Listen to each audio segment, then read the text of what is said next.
Assalamualaikum warahmatullahi wabarakatuh. Selamat siang semuanya. Salam sejahtera untuk kita semua. Yang terhormat kepada Ibu Marini selaku dosen pengampu mata kuliah strategi pengembangan nilai moral dan agama anak, dan kepada ibu-ibu dan bunda-bunda yang saya cintai dan saya banggakan. Perkenalkan, nama saya Sri Nuryati, NPM 262130109. Di sini saya akan mempresentasikan hasil PPT saya dengan judul Edutainment dalam Perkembangan Nilai-nilai Moral dan Agama Anak. Teman-teman, di sini saya akan mempresentasikan hasil PPT saya dalam mata kuliah Strategi Pengembangan Moral dan Agama dengan judul Edutainment dalam Perkembangan Nilai-nilai Moral, Agama, dan Anak.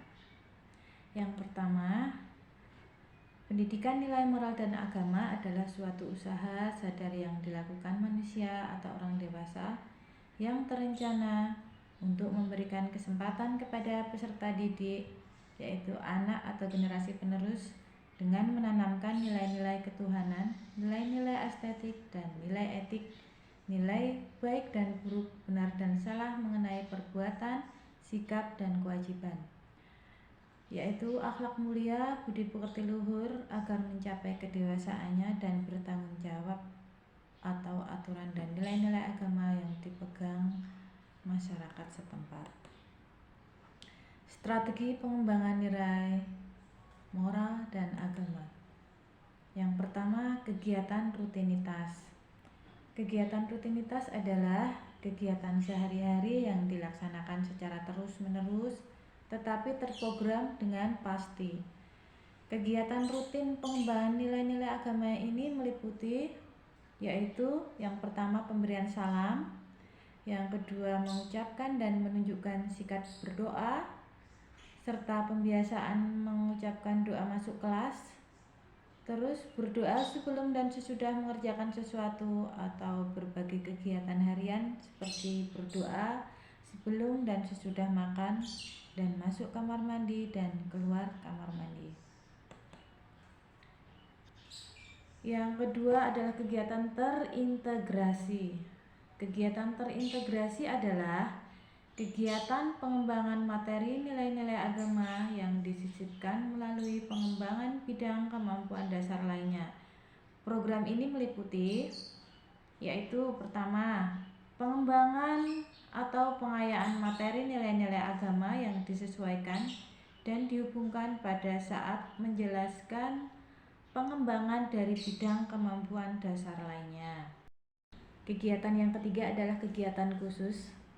Kegiatan khusus ini merupakan program kegiatan belajar yang berisi pengembangan kemampuan dasar nilai-nilai agama yang pelaksanaannya tidak dimasukkan atau tidak harus dikaitkan dengan pengembangan bidang kemampuan dasar lainnya, sehingga membutuhkan waktu dan penanganan khusus. Contohnya, hafalan hadis atau surat-surat pendek, terus praktek wudhu, praktek tayamum atau dan praktek sholat, terus berkunjung ke tempat ibadah, terus pengenalan kegiatan ibadah haji, ibadah zakat fitrah, dan ibadah kurban.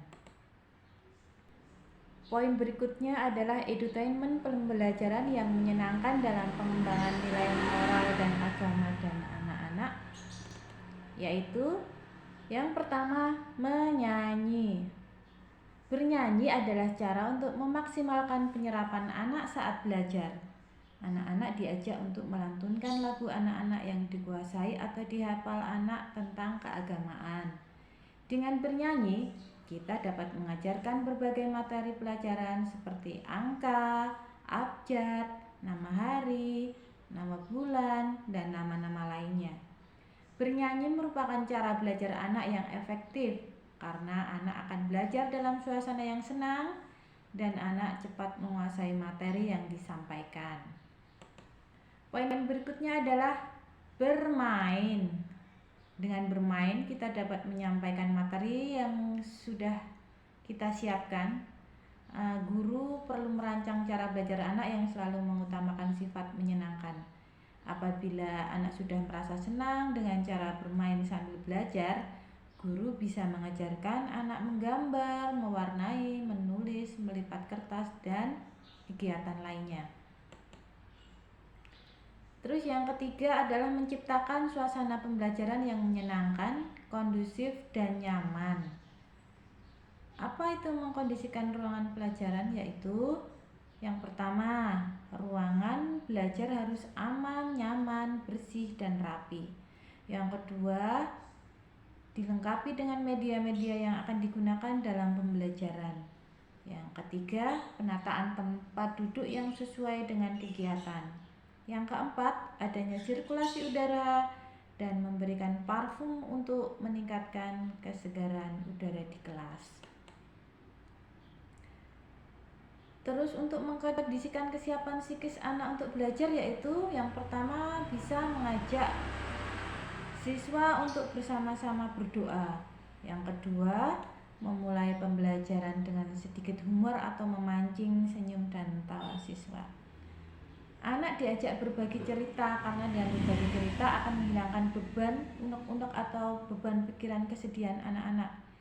Dan rasa takut di dalam diri anak-anak dapat tercurah sehingga selanjutnya akan fokus untuk belajar.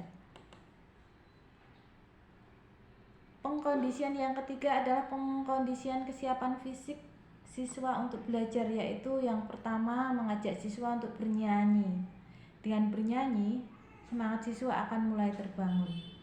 Terus yang kegiatan yang kedua bisa mengajak siswa untuk meneriakkan yel-yel untuk menumbuhkan semangat.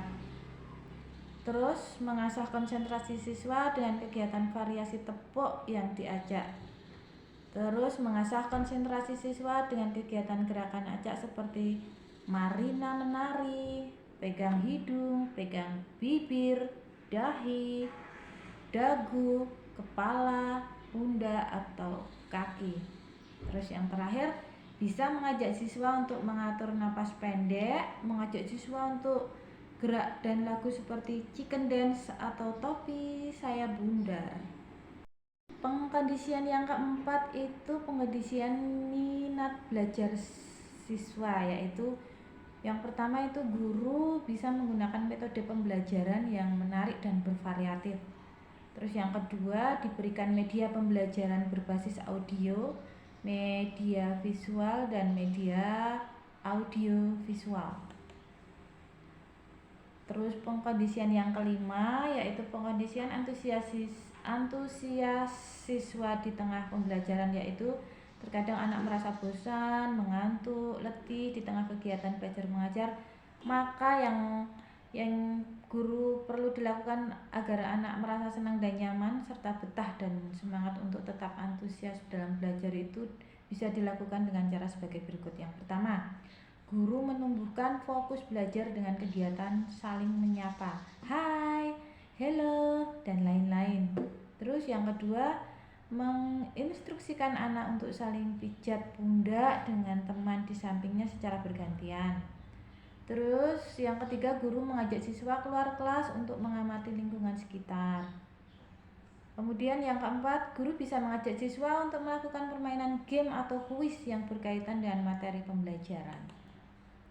Terus pengkondisian yang terakhir yang keenam yaitu pengkondisian akhir pembelajaran, yaitu agar pembelajaran yang sudah diperoleh atau disampaikan oleh guru tidak terlupakan begitu saja. Perlu dilakukan yang pertama, guru bisa mengajak siswa untuk mereview, mengulang apa yang sudah dipelajari dalam proses pembelajaran. Yang kedua, guru meminta siswa untuk menceritakan atau menyebutkan hal-hal yang menarik selama proses pembelajaran. Guru memberikan apresiasi kepada siswa atau proses belajar yang telah dilaksanakan. Dan yang terakhir, guru mengadakan tebak tepat untuk memancing ingatan siswa tentang materi apa yang sudah dipelajari untuk mengetahui apakah siswa tersebut mengerti dan ingat apa yang sudah diajarkan oleh guru. Demikian beberapa hal yang bisa saya sampaikan pada kesempatan kali ini. Semoga presentasi dari saya bermanfaat untuk bunda-bunda sekalian. Terima kasih kepada Ibu dosen yang sudah menyediakan waktunya. Dari saya mohon maaf yang sebesar-besarnya apabila ada tutur kata maupun tindakan yang kurang berkenan bagi ibu-ibu sekalian dengan presentasi tadi. Terima kasih untuk semuanya. Wassalamualaikum warahmatullahi wabarakatuh.